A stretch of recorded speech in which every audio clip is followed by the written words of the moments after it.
आपका हमारे चैनल पर। आगामी विधानसभा चुनाव में अयोध्या से चुनाव लड़ सकते हैं सीएम योगी आदित्यनाथ। जहां पर एक तरफ ये खबरें आ रही हैं कि अयोध्या से चुनाव लड़ सकते हैं सीएम योगी आदित्यनाथ, तो ये बड़ा झटका है उन विपक्षियों के लिए जो लगातार राम मंदिर हो या फिर अयोध्या को लेकर तल्ख टिप्पणी करते हैं। कभी बोलते हैं कि राम मंदिर में घोटाला हुआ है या भी बाबरी मस्जिद के पक्ष में हमेशा बातें करते हुए नजर आते हैं। यहाँ पर उन लोगों के लिए बड़ा झटका है और सौभाग्य की बात है अयोध्या के लिए, क्योंकि अयोध्या में जब से राम मंदिर का मसला 70 सालों से और काफी सारे सालों से अटका पड़ा था, जिसने कांग्रेस ने आज तक सिर्फ और सिर्फ राम मंदिर के नाम पर राजनीति की, पर कभी भी राम मंदिर के पक्ष में कोई बात नहीं की। और उन लोगों के लिए भी बड़ा झटका है जो हमेशा, अगर 2019 में राम मंदिर को लेकर फैसला आ भी गया, उसके बावजूद भी कांग्रेस जैसी पार्टियां सुप्रीम कोर्ट पहुंची थी कि ये जो फैसला आया है इस पे फिर से पुनर्विचार होना चाहिए। एक आपको बात बता दें हम कि यहाँ पर एक ये बड़ा झटका है विपक्ष के लिए जो राम मंदिर बनने से खुश नहीं है, तो वहीं पर खुशखबरी है अयोध्या वासियों के लिए। अगर उत्तर प्रदेश के अयोध्या से चुनाव लड़ते हैं सीएम योगी आदित्यनाथ, क्योंकि योगी आदित्यनाथ की तरफ से कल जब 25 जुलाई को भी जब दौरा किया गया अयोध्या का, तो वहां पर भी उन्होंने अयोध्या में जाकर अयोध्या के लोगों को पूरी तरीके से बताया कि अयोध्या तीसरी लहर के लिए तैयार है। और जिस तरीके की तैयारियां अब अयोध्या में दिख रही हैं सीएम योगी आदित्यनाथ के द्वारा, इस बात से ये चीजें सत्य होती साबित होती नजर आ रही हैं कि शायद 2022 में सीएम योगी आदित्यनाथ अब गोरखपुर की बजाय अयोध्या से चुनाव लड़ सकते हैं। अगर हम आपको कल की बात बताएं तो कल यानी कि 25 जुलाई के दिन जब सीएम योगी आदित्यनाथ अयोध्या का दौरा करने के लिए वहां पर पहुंचे और रामलला का मंदिर किस तरीके से बन रहा है, इस बात का भी जायजा उन्होंने हनुमानगढ़ी जाकर लिया। और वहां पर उन्होंने कोरोना को लेकर भी वहां की जनता को आश्वस्त किया कि सरकार पूरी तरीके से तैयार है तीसरी लहर से लड़ने के लिए। जो नए ऑक्सीजन प्लांट लगाए जा रहे हैं उनकी भी समीक्षा योगी आदित्यनाथ के द्वारा की गई। और जब वहां के मौजूदा विधायक वेद प्रकाश गुप्ता से पूछा गया कि अगर सीएम योगी आदित्यनाथ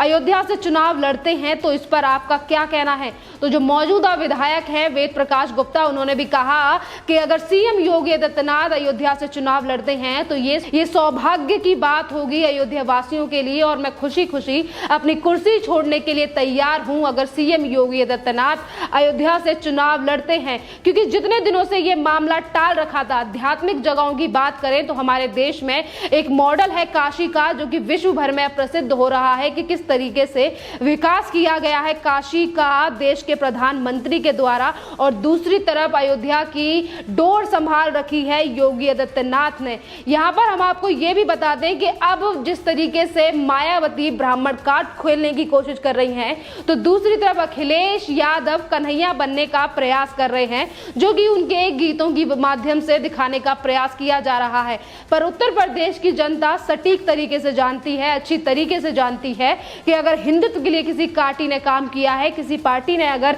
पुरजोर समर्थन किया है, तो वो कौन सी पार्टी है और योगी आदित्यनाथ किस विचारधारा को लेकर उत्तर प्रदेश को आगे लेकर जा रहे हैं। एक और बात कि जिस तरीके से राम मंदिर का फैसला आया 2019 में, और उसके बाद जिस तरीके से चीजें हमने देखी कि विपक्ष ने लगातार इसको लेकर हमला किया। अगर हम बात करें कि अखिलेश के साथ हाथ मिलाने वाली आम आदमी पार्टी की तरफ से भी जो उनके सांसद हैं संजय सिंह ने भी राम मंदिर को लेकर तल्ख टिप्पणी की और ये तक कह दिया कि राम मंदिर में तो घोटाला हुआ है। मतलब इस तरीके के लोग हैं यहाँ पर कि राम मंदिर बनने से खुश नहीं है, पर आगामी समय में चुनाव आने वाले हैं तो सभी अब राम मंदिर का राग अलापेंगे और ये कहेंगे कि ये तो राम मंदिर जो बना है वो बीजेपी के द्वारा नहीं बना, वो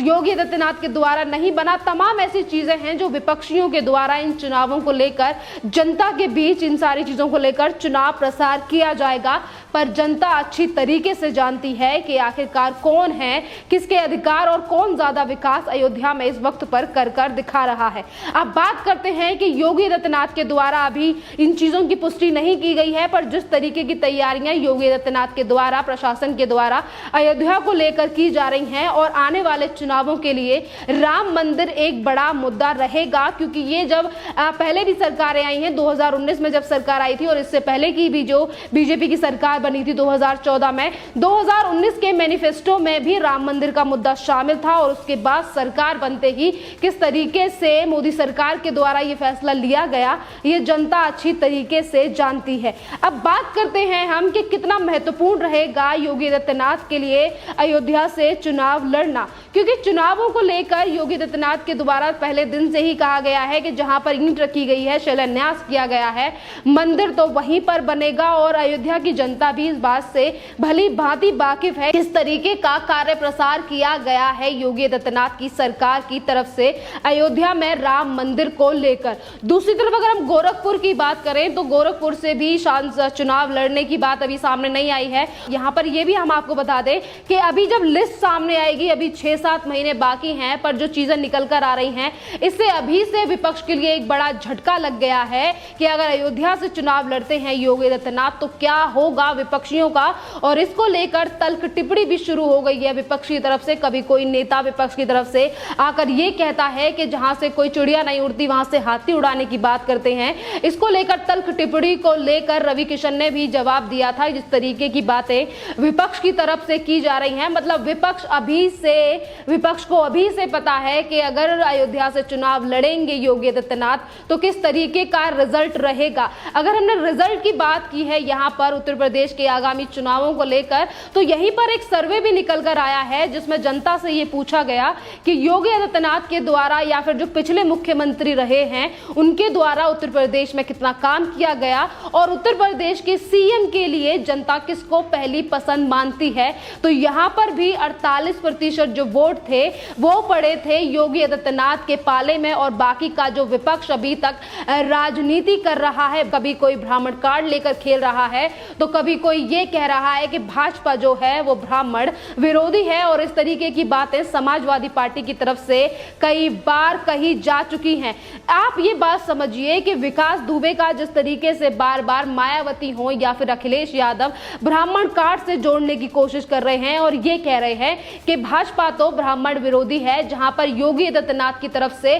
साफ शब्दों में कहा जा चुका है कि अगर कोई गैंगस्टर है, चाहे फिर वो किसी भी जाति धर्म से आता है, उसका जाति धर्म देखने से पहले उसका कर्म देखना है और उसी के आधार पर सरकार एक्शन ले रही है, सरकार कार्यवाही कर रही है। देखना बहुत ज्यादा अहम होगा कि अभी तो विधानसभा चुनाव दूर हैं और जैसे ही खबरें आ रही हैं कि विधानसभा के चुनाव उत्तर प्रदेश के अयोध्या से लड़ सकते हैं योगी आदित्यनाथ, तो इस तरीके से बौखला गया है विपक्ष हमारे देश का, उत्तर प्रदेश का, कि एक के बाद एक बार किया जा रहा है योगी आदित्यनाथ पर। कहीं एक तरफ समाजवादी पार्टी के नेता ये कहते हैं कि अगर योगी आदित्यनाथ को हराना है तो सबको एक साथ आना पड़ेगा, तो वहीं पर दिल्ली में बैठी आम आदमी पार्टी भी जमीन तलाश कर रही है उत्तर प्रदेश में, और वहीं हैदराबाद से आए हुए असदुद्दीन ओवैसी कह रहे हैं कि हमें साथ चाहिए अखिलेश भैया का। दूसरी तरफ राज बरियानी की सुहेल देव समाजवादी पार्टी को लेकर वो साथ चल रहे हैं और 100 सीटों पर चुनाव लड़ने की बात कर रहे हैं।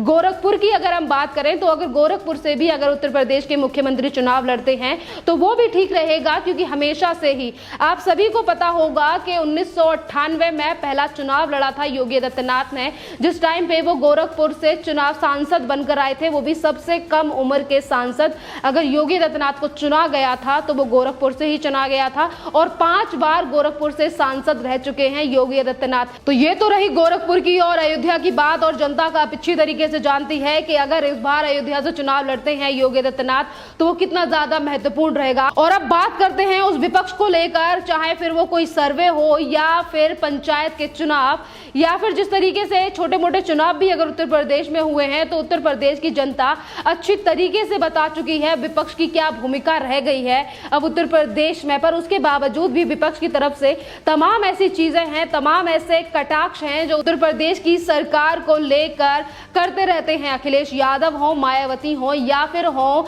प्रियंका वाड्रा की तरफ से तमाम बार कहा जा चुका है कि उत्तर प्रदेश में कोई विकास नहीं हुआ, और शायद अच्छी तरीके से प्रियंका वाड्रा यहाँ पर जानती हैं कि अगर हम पंचायत चुनावों की भी बात करें तो क्या हश्र रहा था कांग्रेस की पार्टी का इन चुनावों को लेकर, और आने वाले विधानसभा चुनावों को लेकर जो बड़े सपने देख रही है कांग्रेस हो या फिर समाजवादी पार्टी, वो जनता अच्छी तरीके से जानती है कि आखिरकार किन चीजों को, किन मुद्दों को आगे रखकर हमें वोट करना है। चलिए, अब ये सारी बातें हो गई चुनाव प्रकरण को लेकर। अब बात करते हैं हम सारे विकास को लेकर, क्योंकि अगर हम सर्वे की बात भी कर रहे हैं तो जनता की तरफ से अगर चुना गया था तो पहली तरफ से तो ये कहा गया कि जो सीएम के लिए चेहरा है वो योगी आदित्यनाथ का है, और काम को लेकर भी जनता की तरफ से यही कहा गया कि अगर उत्तर प्रदेश में अगर सबसे ज्यादा काम करने वाला कोई सीएम है तो वो योगी आदित्यनाथ है, और यहां पर भी उनकी परसेंटेज ज्यादा बढ़ती हुई दिखाई दे रही है। जनता अभी भी भाजपा और योगी आदित्यनाथ पे अपना भरोसा जाहिर कर रही है। अगर राम मंदिर को लेकर बात करें तो कांग्रेस जो कि सुप्रीम कोर्ट में पहुंच गई थी, और अगर आज ये सुप्रीम कोर्ट या फिर जनेऊधारी कपड़े पहनकर जनता का विश्वास जीतने की कोशिश करती है। मायावती भी ये कहती हैं कि बीजेपी की तरफ से गलत किया जा रहा है ब्राह्मणों के साथ, तो मायावती ने किस तरीके की चीजें की हैं दलितों के साथ और किस तरीके का सत्ता रही थी मायावती की, ये भी उत्तर प्रदेश की जनता भली भांति जानती है। खैर, चुनाव आने वाले हैं, 7-8 महीने अब चुनावों में रह गए हैं, समीकरण बदलते रहेंगे जिस तरीके की चीजें, और जनता के बीच ऐसे सर्वे हैं वो भी आते रहेंगे। इससे जुड़ी और उत्तर प्रदेश से खास जुड़ी खबरों के लिए बने रहिए हमारे चैनल के साथ। जय हिंद।